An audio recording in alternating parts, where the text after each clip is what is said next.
дар осорхонаи миллӣ ба ифтихори рӯзи президенти ҷумҳурии тоҷикистон ҳамоиши илмӣ фарҳангӣ таҳти унвони «Президент ҳомии манфиатҳои миллӣ ва кафили зиндагии шоиста» баргузор шуд. Чорабинӣ бо ибтикори муассисаи давлатии осорхонаи миллӣ, дастгоҳи иҷроияи президенти ҷумҳурии тоҷикистон ва кумитаи кор бо ҷавонон ва варзиши назди ҳукумати ҷумҳурии тоҷикистон доир гардид.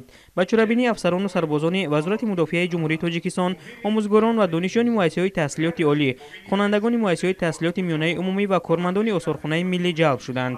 дар ин ҳамоиши илмӣ фарҳангӣ доираи васеъи коршиносон, олимону адибон андешаронӣ намуданд.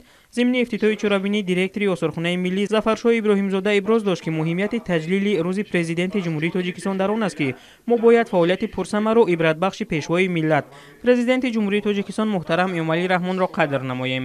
зеро маҳз ба шарофати сиёсати муваффақонаву боровар, талошҳои пайваста дар роҳи ободиву осоиши ватан, азму ҷасорати қавӣ, арҷгузорӣ ба таърихи пурғановати миллати босонии тоҷик ва ташаббусҳои созандаву некбинонаи ӯ, ҷомеаи ҷаҳонӣ ба Тоҷикистон бо нигоҳи боэътимод ва хайрхоҳона назар дорад.